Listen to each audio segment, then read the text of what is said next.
दोस्तों आज हम समझेंगे श्रीमद् भगवद गीता के तीसरे अध्याय के 5 श्लोक को 21 से 25 तक। तो चलो एक एक करके हम 5 श्लोक को समझते हैं। सबसे पहले यहाँ पर हम लेते हैं श्रीमद् भगवद गीता के तीसरे अध्याय का 21वां श्लोक। भगवान श्री कृष्ण कहते हैं, यद्यदाचरति श्रेष्ठः तत्त्वदेवेतरो जनः स्वयत् प्रमाणम कुरुते लोकस्तदनुवर्तते। चलो सबसे पहले हम श्लोक के एक एक शब्द का मतलब समझते हैं, फिर हम समझेंगे पूरे श्लोक का मतलब। यहाँ पर सबसे पहला शब्द है यद्यदाचरति। इसमें है 3 शब्द, यत्, यत्, आचरति। यत् यत् का मतलब है जो, और आचरति मतलब आचरण करता है। फिर है श्रेष्ठस्तत्त्वदेवेतरो। इसमें 5 शब्द है, श्रेष्ठ, तत्, तत्, एव, इतरः। श्रेष्ठ मतलब श्रेष्ठ पुरुष, तत् मतलब वैसा वैसा, एव मतलब ही, और इतरः मतलब अन्य। इसके बाद है जनः, और जनः मतलब पुरुष। तो यहाँ पर पहले वाक्य का मतलब हो गया श्रेष्ठ पुरुष जो आचरण करता है, अन्य पुरुष भी वैसा वैसा ही आचरण करता है। अब हम आते हैं दूसरे वाक्य पर, और यहाँ पर शब्द है सह यत् प्रमाणम। सह मतलब वह, यत् मतलब जो, और प्रमाणम मतलब प्रमाण। इसके बाद है कुरुते, और कुरुते का मतलब होता है कर देता है। फिर है लोकः तत् अनुवर्तते। लोकः मतलब समस्त लोक यानी कि पूरा संसार, तत् मतलब वैसा, और अनुवर्तते मतलब अनुसार करने लगता है। तो यहाँ पर दूसरे वाक्य का मतलब हो गया वह जो प्रमाण कर देता है, पूरा संसार उसी के अनुसार करने लगता है। चलो हम दोनों वाक्य को जोड़ते हैं और समझते हैं पूरे श्लोक का मतलब। भगवान श्री कृष्ण कहते हैं कि हे अर्जुन, श्रेष्ठ पुरुष जो आचरण करता है, अन्य पुरुष भी वैसा ही आचरण करता है। वह जो कुछ प्रमाण कर देता है, पूरा संसार उसी का अनुसरण करने लगता है। यहाँ पर कहने का मतलब हो गया कि श्रेष्ठ पुरुष जो भी आचरण करते हैं, पूरा संसार उसी का अनुसरण करने लगता है। ये था श्रीमद् भगवद गीता के तीसरे अध्याय का 21वां श्लोक और उसका मतलब। चलो अब हम समझते हैं इसी अध्याय का 22वां श्लोक। भगवान श्री कृष्ण कहते हैं, न मे पार्थास्ति कर्तव्यम त्रिषु लोकेषु किंचन नानवाप्तमवाप्तव्यम वर्त एव च कर्मणि।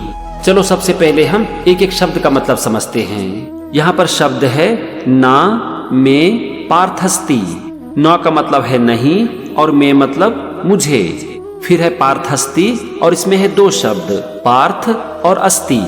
पार्थ अर्जुन का नाम है, और अस्ति का मतलब होता है। इसके बाद है कर्तव्यम त्रिषु लोकेषु किंचनम।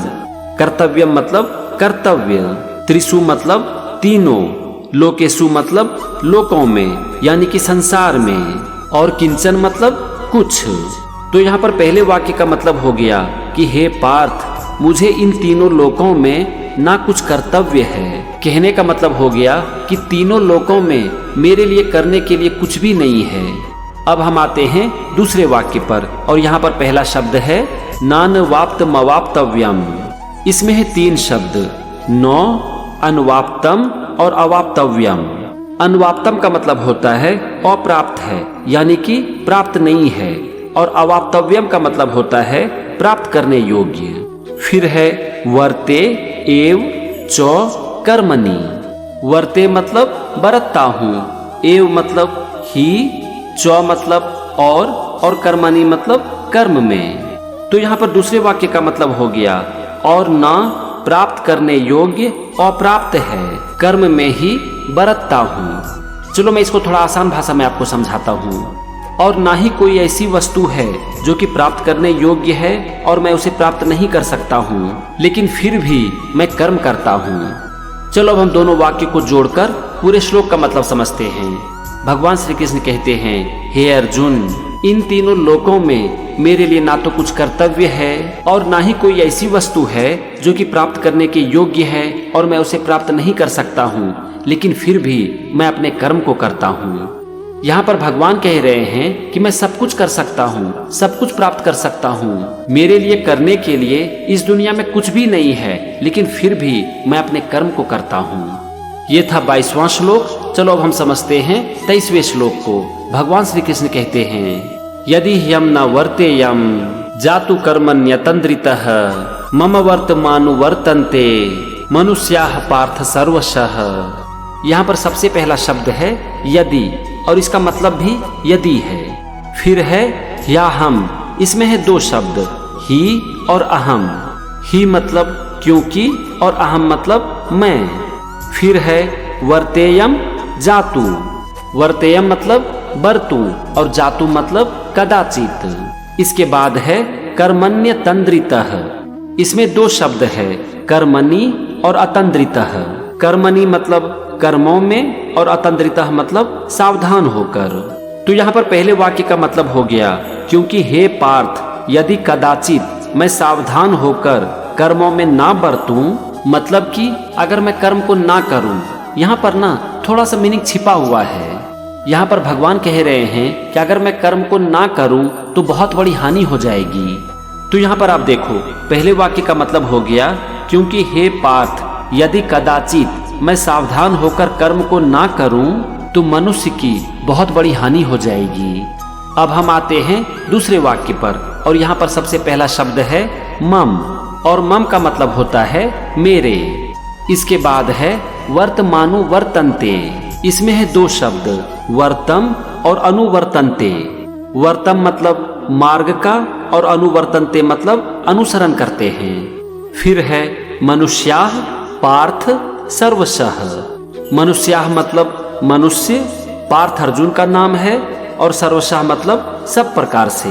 तो यहाँ पर आप देखो, दूसरे वाक्य का मतलब हो गया मनुष्य सब प्रकार से मेरे ही मार्ग का अनुसरण करते हैं। चलो हम दोनों वाक्य को जोड़ते हैं और समझते हैं पूरे श्लोक का मतलब। भगवान अर्जुन से कहते हैं कि हे पार्थ, अगर मैं सावधान होकर कर्म को ना करूं तो मनुष्य की बहुत बड़ी हानि हो जाएगी, क्योंकि मनुष्य सब प्रकार से मेरे ही मार्ग का अनुसरण करते हैं। ये था तीसरे अध्याय का 23वां श्लोक और उसका मतलब। चलो अब हम समझते हैं 24वें श्लोक को। भगवान श्री कृष्ण कहते हैं, उत्सीदेयुरिमे लोका न कुर्याम कम चेदहम शंकरस्य चौकर्ता श्यामुपहन्यामि माह प्रजा। यहाँ पर सबसे पहला शब्द है उत्सीदेयुरिमे। इसमें है दो शब्द उत्सीदेयु और इमे। उत्सीदेयु का मतलब होता है नष्ट भ्रष्ट हो जाए, और इमे मतलब ये। इसके बाद है लोका, नौ, कुर्याम कर्म। लोका मतलब पूरा लोक यानी कि सब मनुष्य, नौ मतलब नहीं, कुर्याम मतलब करूं, और कर्म का मतलब कर्म। फिर है चेदहम। इसमें है दो शब्द चेत और अहम। चेत मतलब यदि और अहम मतलब मैं। तो यहाँ पर पहले वाक्य का मतलब हो गया कि यदि मैं कर्म ना करूं तो ये सब मनुष्य नष्ट भ्रष्ट हो जाएं। अब हम आते हैं दूसरे वाक्य पर, और यहाँ पहला शब्द है शंकरस्य, और शंकरस्य का मतलब होता है शंकरता का, मतलब कि कंफ्यूजन, भ्रम। इसके बाद है चौकर्ता। चौ मतलब और कर्ता मतलब करने वाला। फिर है श्यामुपहन्यामि माह। इसमें तीन शब्द है श्याम, उपहन्याम और इमाह। श्याम मतलब होऊं, उपहन्याम मतलब नष्ट करने वाला बनूं, और इमाह मतलब इस, और फिर है प्रजा मतलब कि प्रजा लोग। तो यहाँ पर दूसरे वाक्य का मतलब हो गया, और मैं संकरता करने वाला हूँ, यानी कि भ्रम करने वाला हूँ और समस्त प्रजा को नष्ट करने वाला बनूं। चलो दोनों वाक्य को मिलाते हैं और समझते हैं पूरे श्लोक का मतलब। भगवान श्री कृष्ण कहते हैं, हे अर्जुन, यदि मैं कर्म ना करूं तो ये सारे मनुष्य नष्ट भ्रष्ट हो जाएंगे, और मैं भ्रम उत्पन्न करने वाला बन जाऊंगा और समस्त प्रजा को नष्ट करने वाला बन जाऊंगा। ये था 24वें श्लोक का मतलब। चलो अब हम समझते हैं 25वें श्लोक को। भगवान श्री कृष्ण कहते हैं, सक्ताः कर्मण्य विद्वांसो यथा कुर्वन्ति भारत कुर्यात् विद्वान तथा सक्ताः चिकीर्षुः लोक संग्रहम्। चलो एक एक शब्द का मतलब समझते हैं और फिर हम समझेंगे पूरे श्लोक का मतलब। यहाँ पर सबसे पहला शब्द है सक्ताः, और सक्ताः का मतलब होता है आसक्त हुए, यानी कि जो मोह में फंस गए हों। फिर है कर्मण्य विद्वांसो, इसमें दो शब्द है, कर्मणि और अविद्वांसः। कर्मणि मतलब कर्म में और अविद्वांसः मतलब अज्ञानी जन। इसके बाद है यथा कुर्वन्ति भारत। यथा मतलब जिस प्रकार, कुर्वन्ति मतलब करते हैं, और भारत अर्जुन के लिए यूज किया गया है। तो यहाँ पर पहले वाक्य का मतलब हो गया, हे भारत, कर्म में आसक्त हुए अज्ञानी जन जिस प्रकार कर्म करते हैं। चलो अब हम दूसरे वाक्य के एक एक शब्द का मतलब समझते हैं। यहाँ पर शब्द है कुर्यात, विद्वान तथा असक्तः। कुर्यात का मतलब होता है करे, विद्वान का मतलब तो आप जानते ही हो। फिर है तथा, और तथा का मतलब होता है उसी प्रकार। और असक्तः मतलब आसक्ति रहित, मतलब कि बिना मोह के। इसके बाद है चिकीर्षु लोक संग्रहम। चिकीर्षु का मतलब होता है करना चाहता हुआ, और लोक संग्रहम मतलब लोक संग्रह। लोक संग्रह का मतलब होता है जन कल्याण। आसक्ति रहित विद्वान लोक संग्रह करना चाहता हुआ उसी प्रकार कर्म करे, मतलब कि मोह को त्याग कर विद्वान लोग जन कल्याण के लिए उसी प्रकार कर्म करे। चलो दोनों वाक्य को जोड़ते हैं और समझते हैं पूरे श्लोक का मतलब। भगवान श्री कृष्ण अर्जुन से कहते हैं, हे भारत, कर्म में आसक्त हुए अज्ञानी जन जिस प्रकार कर्म करते हैं, आसक्ति रहित विद्वान भी जन कल्याण के लिए करना चाहता हुआ उसी प्रकार कर्म करे। चलो मैं आपको इसे आसान भाषा में समझाता हूँ। भगवान श्री कृष्ण कहते हैं कि हे भारत, जिस प्रकार अज्ञानी लोग मोहित होकर अपने कर्म को करते हैं, उसी प्रकार विद्वान लोग बिना मोह के जन कल्याण के लिए अपने कर्म को करें। ये था तीसरे अध्याय का 25वां श्लोक और उसका मतलब। तो आज हमने समझा श्रीमद् भागवत गीता के तीसरे अध्याय के 5 श्लोक को 21 से 25 तक। अगले एपिसोड में हम कुछ और श्लोक को समझेंगे। मैं उम्मीद करता हूँ कि आपको श्रीमद् भागवत गीता का हर श्लोक बहुत ही अच्छे से समझ में आ रहा होगा, क्योंकि यहाँ पर मैं आपको एक एक शब्द का मतलब समझा रहा हूँ। बस आप इसे ध्यान से सुनो और बार बार सुनो, तभी आपको श्लोक का मतलब अच्छी तरह से समझ में आएगा और ये आपको याद भी रहेगा। तो आज के लिए बस इतना ही। अगले एपिसोड में हम कुछ और श्लोक को समझेंगे और उसका मतलब भी समझेंगे। बस मेरे साथ बने रहिए और सीखते रहिए श्रीमद् भागवत गीता का ज्ञान। जय श्री कृष्ण।